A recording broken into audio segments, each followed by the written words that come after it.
Hey everybody, welcome back to the channel, Journey to Understand the Bible. I'm your host, Damien. And in our last episode, we went over Genesis chapter 7 and we learned about the flood after Noah built the ark and had a pair and all of each of the animals on it, and he basically caused the monsoon and tsunami to sweep away the people, the animals, and the ark into the water. And for about 120 days, that the water was basically flooding the earth, and everything died, even the birds.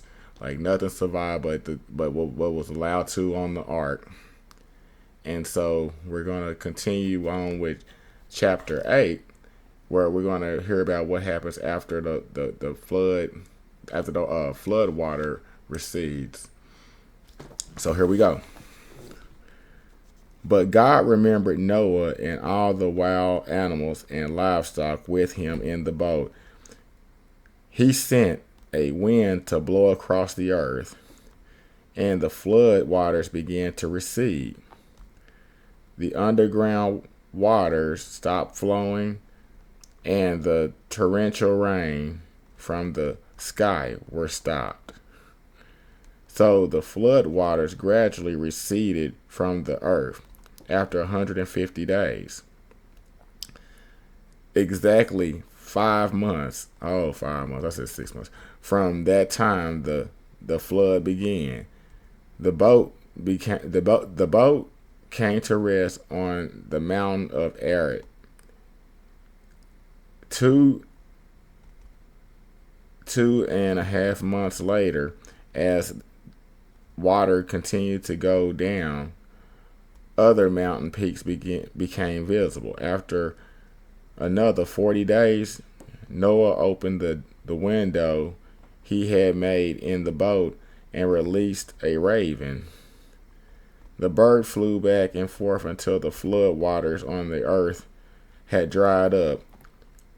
He also released a dove to see if the water had receded and it could find dry land or dry ground. But the dove could find no place to land because the water still covered the ground. Let me see. I better let you guys.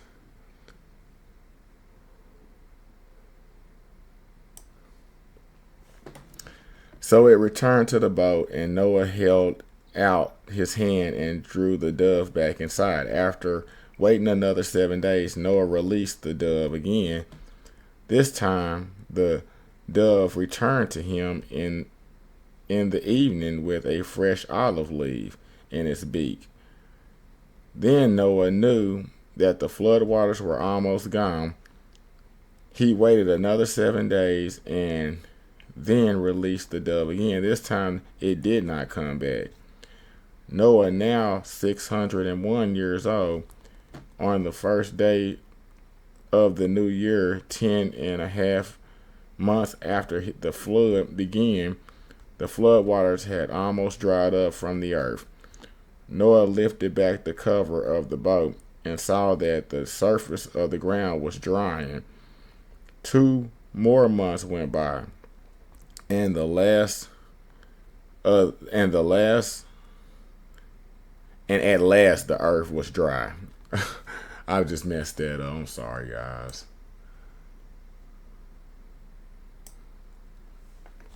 Then God said to Noah, "Leave the boat, all of you, you and your wife, and your sons and their wives. Release all the animals, the birds, the livestock, the small animals that scurry along the ground, so they can be fruitful and multiply throughout the earth." So Noah, his wife, and his sons and their wives left the boat, and all the large and small animals and birds came out of the boat, pair by pair. Then Noah built an altar to the Lord, and there he sacrificed as wait, and there he sacrificed as burnt offerings the animals and birds that had been approved for that purpose. And the Lord was pleased with the aroma of the sacrifice and said to himself, I will never again curse the ground because of human race, even though everything they think or imagine is bent towards evil from a childhood. I will never again destroy all living things as long as the earth remains. There will be planting and harvest, cold and heat, summer and winter, day and night. And that's how chapter 8 ends. Okay, well, that one wasn't all that exciting. I'm not going to lie. And so basically, after 150 days, or 5 months, it says, after the flood began, then the water, basically, he said underground, the water that was flowing from underground. I'm not sure what that is. Like, there was water, unless like I guess the ocean had water. I don't know. I could see the monsoon part, but I'm not sure how the water from underground was. He stopped the water from coming from out of the ground. Like, I thought that would be like the core of the earth, but I don't know. But yeah, it took freaking 2 months, it seems like, for all of that to dry up, and for, like he said, the dove came back with an olive. Like, well, how? I mean, I've been planting plants out. I mean, I have a plum tree and it still hasn't grown any plums. I'm like, how did the dang on, after a flood, that the olive tree grew fruit that quick? But it is what it is. This is I'm not God. And Noah lived to be 601 years old. So I mean, it was different times back then, I guess. But yeah, after the flood, I mean, I guess they God said, okay, you guys can go out here and repopulate the earth. I'm not sure how. I mean, I'm not going to even go down that rabbit hole about how they became different races of people and how all these different people became.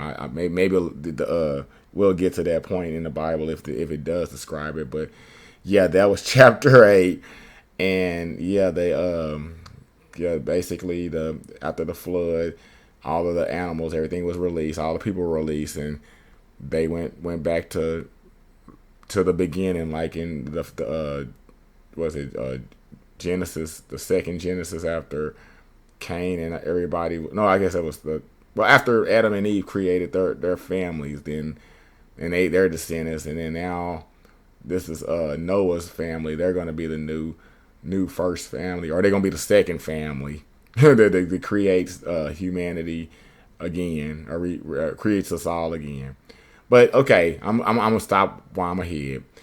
If you like what we were reading about, and you want to hear more from or find out what happens in chapter 9, well, just after this video ends, click the next one. Thanks for watching. Bye.